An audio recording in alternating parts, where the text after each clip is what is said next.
देश में कोहराम मचा है। देश में इतने लोग खुश हैं, सबका पेट भरा हुआ है, देश की जीडीपी बढ़ गई है, चोरी बेईमानी लूट सब खत्म हो गया है, सेना सीमा पर सुरक्षित है, देश सुरक्षित है।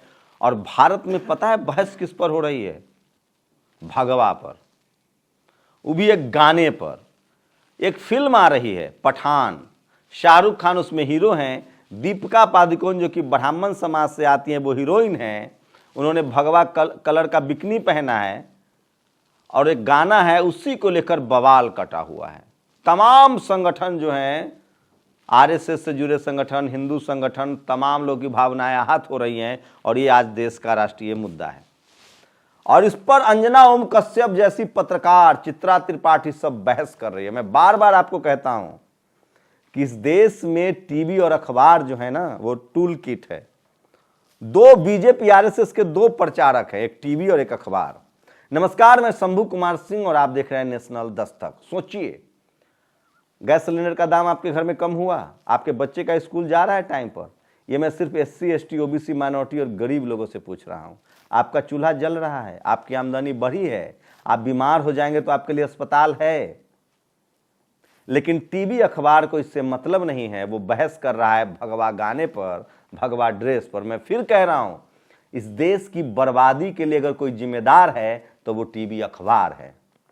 इस देश में लोकतंत्र खत्म करने के लिए कोई जिम्मेदार है तो वो टीवी अखबार है और इस देश के मनुवादी पत्रकार हैं। आप सोचिए, टीवी और अखबार, मैं बार बार आपको कोट करता हूं, मैल्कम ने क्या कहा था कि टीवी और अखबार में वो ताकत है जो दोषी के निर्दोष और निर्दोष को दोषी साबित कर दे। और वही इस देश में चल रहा है। सरकार से सवाल पूछने के बदले तमाम टीवी और अखबार ऐसी खबरें चलाते हैं ताकि लोग भूखमरी भूल जाए, गरीबी भूल जाए, सेना के जवान की तकलीफ भूल जाए, सीमा की सुरक्षा भूल जाए और वो कर्मकांड में घिर जाए, वो अस्मिता की लड़ाई लड़ने लगे, वो आइडेंटिटी की लड़ाई लड़ने लगे। इस देश को धर्मों में बांट दिया गया है। जंतर मंतर जैसी जगह पर जाएंगे तो इतना विषैला माहौल हो गया है कि लोग मुझे देखते हिंदू विरोधी कहते हैं, जबकि मैं एक पत्रकार हूं और जनता के मुद्दों पर सवाल पूछता हूं। मैं तो कई बार सिर्फ मोदी जी पर सवाल पूछता हूं, मोदी जी के समर्थन में सवाल पूछता हूं। सोचिए कि किस तरह से नफरत भर दिया गया है मुसलमानों के खिलाफ। इस देश में जातीय हिंसा तो हो ही रही थी, अब धार्मिक हिंसा अपने सवाब पर। लेकिन मैं अभी भी कह रहा हूं कि अभी भी धार्मिक हिंसा बहुत कम है जातीय हिंसा के मुकाबले। एनसीआरबी के आंकड़े देखेंगे तो सबसे ज्यादा हत्याएं जाति के नाम पर होती है, सबसे ज्यादा रेप जाति के नाम पर होता है, सबसे ज्यादा भेदभाव। मैं आलू बेचने के लिए नहीं कह रहा हूं, मूंगफली बेचने वालों के साथ नहीं कह रहा हूं। Media, judiciary, college, university, bureaucracy, business, sports, music, film, वो तमाम पावर सेंटर्स जहां से आपकी किस्मत बदलती है, जहां पैसा है, सम्मान है, जहां स्टारडम है, जहां पॉपुलैरिटी है, वहां सबसे ज्यादा भेदभाव जाति के नाम पर होता है। लेकिन क्या मजाल है कि इस देश की मनु मीडिया, जातिवादी मीडिया, ब्राह्मणवादी मीडिया इस पर बहस कर ले। वो तो शुक्र हो तमाम बहुजन समाज के पत्रकारों का, दिलीप मंडल जैसे पत्रकारों का, जो इस डिस्कोर्स को उन्होंने खड़ा किया है और फूले पेरियार अंबेडकर के आंदोलन को आगे बढ़ा रहे हैं, ताकि ये मुल्क जाति विहीन मुल्क हो, जहां सबको अपने धर्म के हिसाब से चलने की आजादी हो, जहां सबको अपने बराबर का हक हो। चलिए मैं आगे एक एक खबर करके बढ़ाता हूं जो सोशल मीडिया पर आज वायरल है। संजय सिंह का वो बयान सुनिए कि इस देश के अंदर बेरोजगारी के सवाल पे चर्चा नहीं होती, शिक्षा के सवाल पे चर्चा नहीं होती, बिजली पानी के सवाल पर चर्चा नहीं होती, किसानों के फसल के दाम के सवाल पे चर्चा नहीं होती। पिछले कई दिनों से टीवी चैनल पे चर्चा क्या चल रही है? भगवा कपड़े में डांस कैसे हो गया, भगवा कपड़े में डांस कैसे हो गया। सोशल मीडिया वाले निकाल रहे हैं कि बीजेपी के तो तीनों सांसद भगवा कपड़े में डांस कर करके हीरोइनों के साथ उनका डांस का कार्यक्रम चल रहा है। ये मुद्दा है देश का, ये विषय है। भगवा कपड़े पे पहनने वाले चिन्मयानंद को हम लोगों ने नहीं देखा। वो कह रहे हैं कि चिन्मयानंद की गिरफ्तारी कब होगी, कब तक आप फिल्मों का बायकाट करेंगे। और सोचिए सबसे ज्यादा सहमत आ गई है बीजेपी नेताओं की, निरहुआ, मनोज तिवारी, रवि किशन, इतने भगवा पहने बाबाओं के क्लिप तैर रहे हैं मार्केट में। मतलब मैं तो इस तरह के चीजों के पक्षधर नहीं हूं, खिलाफ हूं। सबका अपना निजी जीवन होता है, वो क्या करते हैं नहीं करते वो उनका मसला है।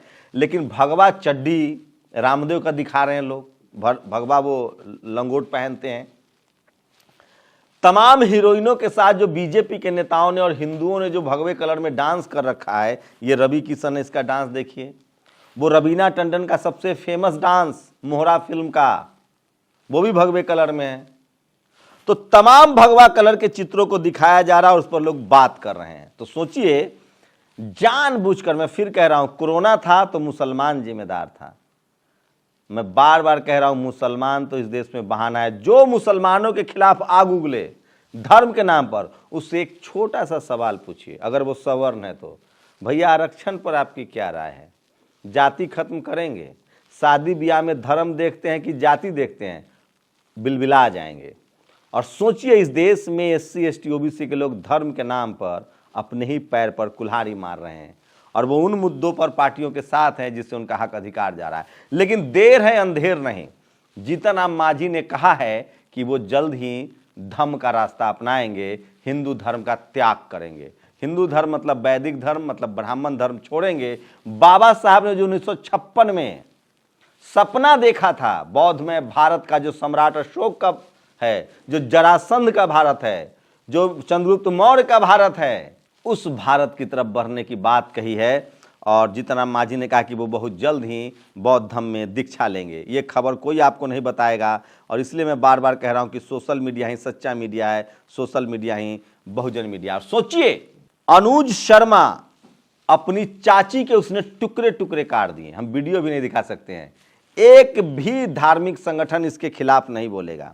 इस देश में जितने जो प्रोटेस्ट होते हैं, टीवी अखबार जो खबर दिखाए वो समझ लीजिएगा वहां सब कुछ तय होता है कि इससे फायदा किसको होगा, नुकसान किसको होगा।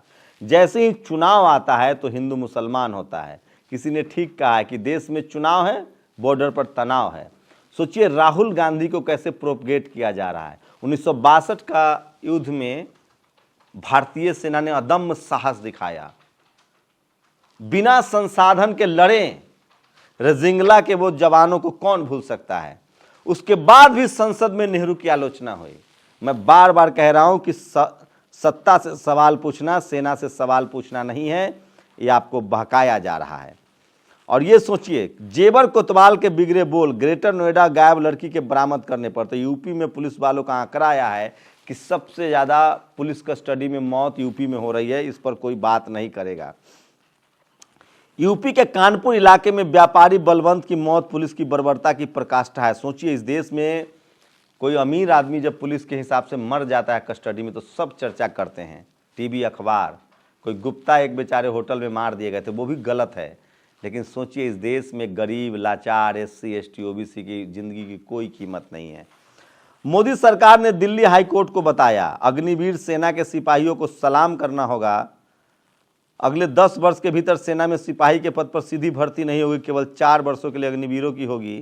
ये राष्ट्रीय सुरक्षा परिवार और हमारे सैनिकों के मनोबल पर प्रहार है, मल्लिकार्जुन खड़गे ने कहा है। ये है राष्ट्रवादी सरकार और हमारा एक ही धर्म है, वो इंसानियत, और एक ही ग्रंथ है, वो है संविधान।